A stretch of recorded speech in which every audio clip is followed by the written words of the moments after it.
నమస్తే KSK TV news కి స్వాగతం. నేను రియా. ముందుగా వార్తల్లోని వివరాలను చూద్దాం. ఏపీ రాష్ట్ర అభివృద్ధి జగన్ తోనే సాధ్యం. యువ నాయకుడు షఫీ.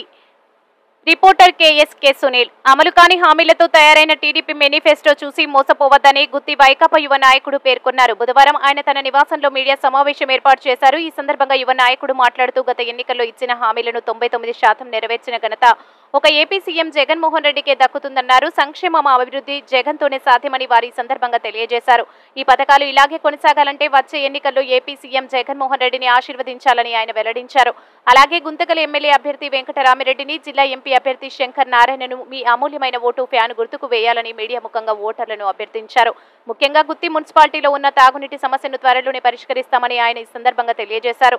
173 కోట్లతో జరుగుతున్న నీటి ప్రాజెక్టు త్వరలోనే పూర్తవుతుందని ఆయన పత్రికా ముఖంగా తెలియజేశారు. ఈ కార్యక్రమంలో వార్డు కౌన్సిలర్ నరేష్, వైసీపీ నాయకుడు వెల్డింగ్ రాఫ్లు పాల్గొన్నారు. నిన్న వదిలినటువంటి టీడీపీ మేనిఫెస్టోపై మీ అభిప్రాయం? నిన్నటి దినమున ఈ టీడీపీ వారు కూటమి నిన్న ఒక మేనిఫెస్టో రిలీజ్ చేయడం జరిగింది. దాన్ని ఒకసారి మనం పరిశీలిస్తే కనుక ఆ మేనిఫెస్టోలో ప్రజలకి లేనిపోని హామీలు ఇచ్చి ఒక బూటకు మాటలు చెప్పి వాళ్ళు అధికారం కోసమే ఒక ఎజెండా లాగా పెట్టుకొని వాళ్ళు ప్రజలకి ఎంతో మోసం చేస్తూ అక్కడ అసాధ్యమైన హామీలు ఇస్తూ వాళ్ళు ఒక మేనిఫెస్టో రిలీజ్ చేయడం జరిగింది. మనము ఆ రిలీజ్ చేసినటువంటి పద్ధతిని చూస్తే కనుక వాళ్ళు ఇచ్చిన మేనిఫెస్టోలోనే వాళ్ళు కూటమిలో బీజేపీ, జనసేన, టీడీపీ ముగ్గురు కలిసి కూటమి కట్టుకొని ఆ మేనిఫెస్టోలో బీజేపీతో సంబంధం లేకోకుండా వాళ్ళు ఒక మేనిఫెస్టో రిలీజ్ చేయడం జరిగింది. అంటే దీన్ని బట్టే మనకు అర్థమవుతున్నది వాళ్ళు ఇచ్చిన హామీలన్నీ బూటకపు హామీలు అని చెప్పి దానికి కేంద్రం నుంచి ఎటువంటి సపోర్ట్ లేదని చెప్పి మనకు తెలిసిపోతున్నది. అలాగే వాళ్ళు ఇచ్చిన మేనిఫెస్టో పైన కూడా మన పిఎం నరేంద్ర మోడీ గారి బొమ్మ కూడా లేకపోవడము మనం అందరూ ఆలోచించాల్సిన విషయం కూడా. అలాగే మా జగన్మోహన్ రెడ్డి గారు రిలీజ్ చేసిన మేనిఫెస్టో గురించి మాట్లాడితే మా జగన్మోహన్ రెడ్డి గారు ఎప్పుడు ఒకటే మాట చెప్తారు, మేనిఫెస్టో అనేది ఒక భగవద్గీత, ఒక ఖురాన్, ఒక బైబిల్ లాంటిది. మనము ఇచ్చిన హామీల్ని ఖచ్చితంగా నెరవేర్చి తీరాలి అనే ఒక నమ్మకంతోనే ఆయన ఏదైతే సాధ్యమవుతుందో ఆ హామీల్ని ఇవ్వడం జరుగుతుంది. అలాగే కూటమి విషయం తీసుకుంటే కనుక వాళ్ళ దృష్టిలో హామీలు ఒక ఇచ్చిన హామీ వాళ్ళంటే కనుక వాళ్ళు ఒక చిట్టు కాగితం లాగా వాళ్ళు దాంట్లో కొన్ని హామీలు రాసుకొని అవి మాత్రమే జనాల ముందరకు వచ్చి ఏదో జనాలు నమ్ముతారు, ఇదొక్కసారి మాకు మరొకసారి ఛాన్స్ ఏమైనా ఇస్తారేమో, జనాలు మా మాటలు నమ్ముతారేమో అనుకుంటున్నారు.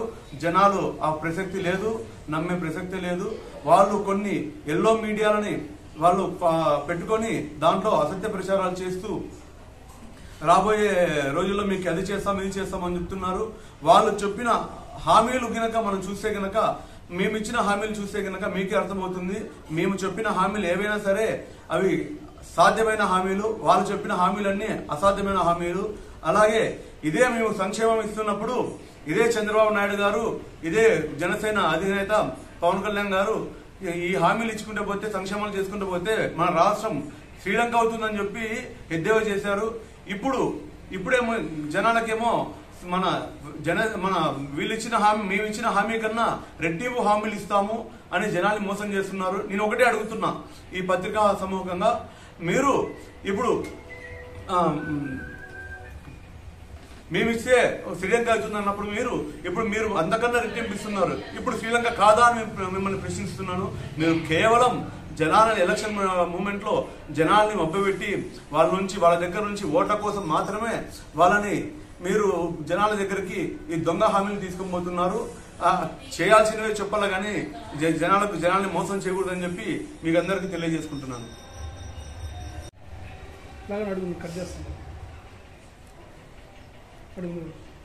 గుత్తిలో నీటి సమస్యపై మీరు ఎలా స్పందిస్తారు? మనము ఈ గుత్తిలో నీటి సమస్య అనేది ఖచ్చితంగా ఉంది. మేమైతే లేదని మేము చెప్పడం లేదు. సమస్య ఉన్న చోటే మేము పోరాడుతున్నాము. అలాగే మా గుత్తి మున్సిపల్ చైర్మన్ మా అమ్మగారు, అలాగే గుత్తిలో మా ఎమ్మెల్యే గారు దృష్టికి కూడా ఈ గుత్తి నీటి సమస్య గురించి ఆయన కూడా చాలా ఎన్నో బోర్లు వేసాము. పామిల్లో 7 బోర్లు వేసాము. అక్కడ నుంచి నీటిని కూడా తీసుకురావడం జరుగుతూ ఉన్నది. అలాగే వర్షాభావం వల్ల చాలా నీరు మన చెరువు నిండి కూడా చాలా సంవత్సరాలు అయిపోయింది. మొన్ననే మేము ఈ హంద్రి నివా నుంచి కూడా కొన్ని వాటర్ వదలడం జరిగింది. కానీ మనకి వర్షాలు పడగా సంవత్సరం అయింది కాబట్టి భూమిలో గ్రౌండ్ లెవెల్ వాటర్ తగ్గడం వల్ల గుత్తికి నీటి సమస్య అనేది ఏర్పడింది. నేను ఈ సమయం ముఖ్యంగా మీకు అక్కడ తెలియజేసుకున్నది ఒకటే, ఇంతకుముందు ఉన్న టీడీపీ ప్రభుత్వంలో నీటి గురించి ఏమి వాళ్ళు చర్యలు తీసుకున్నారు. అలాగే అంతకుముందు మనం 2011 వరకు మన గుత్తి అనేది పంచాయతీ కింద ఉండింది. పంచాయతీ కింద ఉన్నప్పుడు మనకి ఇక్కడ కొత్తపేటల దగ్గర నుంచి ఒక పైప్ లైన్ ద్వారా మన గుత్తికి నీటి సౌకర్యం ఉండేది. అప్పుడు ఈ తాడపత్రి రోడ్డు మనకి ఎస్టాబ్లిష్ అయినప్పుడు అక్కడ ఉన్న పైప్ లైన్ ని గత ప్రభుత్వం నిర్లక్ష్యం చేయడం వల్లే మనకి ఇప్పుడు నీటి సమస్య ఇంతగా రావడం జరిగింది.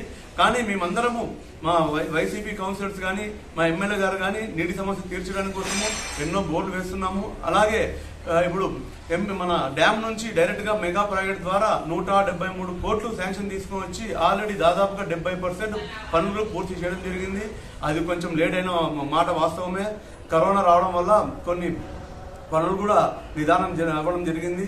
కానీ మా ఎమ్మెల్యే గారు కానీ మేము గుత్తి జనాలకు ఇచ్చే మాట ఒకటే, ఎలక్షన్ తర్వాత రాబోయే 4 నెలల్లో ఆ ప్రాజెక్ట్ ని రెడీ చేసి ఇంటింటికి 2 రోజులకు ఒకసారి మంజీరా వాటర్ ఇచ్చే కార్యక్రమం కూడా చేపడతామని చెప్పి మీకు ప్రజలందరికీ తెలియజేస్తున్నాము.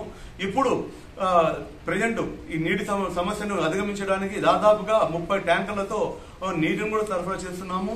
కానీ ఇప్పుడు ఈ టీడీపీ వారు ఇక్కడికి వచ్చేసి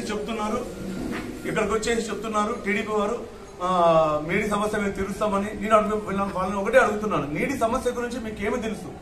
గుత్తిలో ఎన్ని పైప్ లైన్లు ఉన్నాయి, ఎన్ని స్పాటెడ్ ట్యాంకులు ఉన్నాయి, అసలు గుత్తికి నీటి సౌకర్యం ఎక్కడి నుంచి వస్తుందో వాళ్ళు అది చెప్పాలి. ఇంకొకటి, వారు ఎక్కడికి వెళ్ళినా కూడా మేము నీటి సమస్య తీరుస్తామని చెప్తున్నారు. గుత్తిలో నీరు లేదు, వాళ్ళు పట్టించుకోలేదని చెప్తున్నారు. నేను ఇప్పుడు మిమ్మల్ని అడుగుతున్నాను, నీటి సమస్య తీరుస్తామంటే ఏ విధంగా తీరుస్తారు?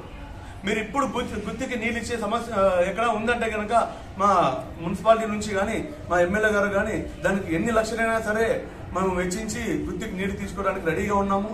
కానీ మేము అన్ని ప్రయత్నాలు చేస్తూనే ఉన్నాము. మీరు ఊరికనే బూటక మాటలు చెప్పుకుంటూ నీటి సమస్య తీరుస్తామనే మాట చెప్తున్నారు. కానీ ఎలా తీరుస్తారు అది చెప్పాలి కదా. ఊరికనే మీరు నీటి సమస్య ప్రతి చోట ప్రతి చోట మీరు నీటి సమస్య అని చెప్తున్నారు. నీటి సమస్య ఉందని మాకు తెలిసి దానికోసం మేము ప్రయత్నం చేస్తున్నాము. సమస్య ఉందని వెనకడు వేయడం లేదు. మేము ప్రతి చోట తిరుగుతున్నాము. మేము చేసిన ప్రతి పనులు చెప్తున్నాము. ప్రతి ఒక్క జనాలకి తెలుసు మేము ఎన్ని వాటర్లో నీటికి సంబంధించి ఎన్ని బోర్లైన్ వేసాము, ఎన్ని స్పాటెడ్ ట్యాంకులు పెట్టాము ఇవన్నీ. కానీ గ్రౌండ్ లెవెల్ వాటర్ తగ్గడం వల్ల గత సంవత్సరం నుంచి వర్షాలు లేకపోవడం వల్ల గుత్తికి ఈ పరిస్థితి రావడం జరిగింది. ఇంకొకటి, ఈ సభాముఖంగా మీకు తెలియజేసి ఏమనగా రాబోయే 4 నెలల్లో 173 కోట్లతో మెగా ప్రాజెక్ట్ పూర్తి చేసి తీరుతాము. అలాగే మన గుత్తిని సమ్మర్ స్టోరేజ్ ట్యాంక్ కింద మన గుత్తి చెరువుకి నీళ్లు వదిలే కార్యక్రమం కూడా చేస్తాము. చేసేది మేమే, గుత్తి జనాలకి నీళ్లు ఇచ్చేది మేమే అని మరొకసారి మీకు అందరికి తెలియజేస్తున్నాను.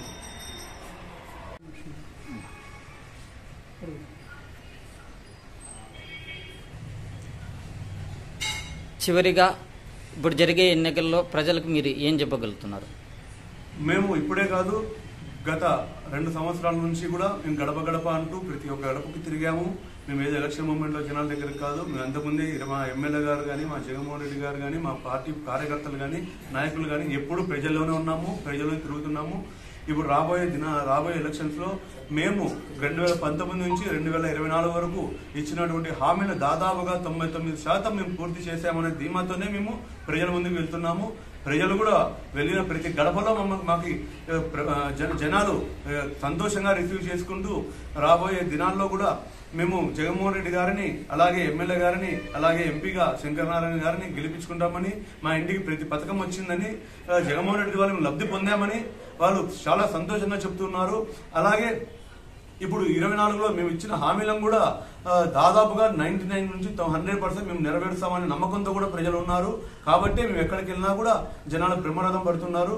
ఇప్పుడు మేము ప్రతి గడపకి వెళ్ళినా కూడా జనాలు మరొకసారి జగన్మోహన్ రెడ్డి గారిని సీఎంగా అత్యధిక మెజారిటీతో గెలిపించుకుంటామని, అలాగే మన వై వెంకటరామరెడ్డి గారిని గత 2019లో 48,000 మెజారిటీ తెప్పించుకున్నాము. ఈసారి దానికి రెట్టింపు మెజారిటీతో మన ఎమ్మెల్యే వై వెంకటరామరెడ్డి గారిని గెలిపించుకుంటామని, అలాగే ఎంపీ శంకరనారాయణ గారిని కూడా అత్యధిక మెజారిటీ గెలిపించుకుంటామని జనాలు తండోపతండాలుగా వచ్చి వారి మద్దతును తెలియజేయడం జరుగుతూ ఉన్నది. అలాగే మీకందరికీ ప్రజలందరికీ నా యొక్క విన్నపం ఏమనగా రాబోయే 11 రోజుల్లో మన ఎలక్షన్స్ రాబోతున్నాయి. మే 13వ తేదీ మనము మన సంక్షేమానికి మన అభివృద్ధికి తోడుగా ఉన్నటువంటి జగన్మోహన్ రెడ్డి గారిని, అలాగే ఎమ్మెల్యే గారిని, ఎంపీ గారిని మన ఓటు హక్కుతో వాళ్ళకి మన ఫ్యాన్ గుర్తుపైన వేసి అఖండ మెజారిటీతో గెలిపించుకోవాలని చెప్పి మే 13వ తేదీ అందరూ ఒక జాతరలాగా పోలింగ్ బూతులకు వెళ్ళి ఫ్యాన్ గుర్తుపైన వేయించి మన ఎమ్మెల్యే అభ్యర్థిని, ఎంపీ అభ్యర్థిని, మన జగన్మోహన్ రెడ్డి గారిని గెలిపించాలని చెప్పి మనస్ఫూర్తిగా కోరుకుంటున్నాను.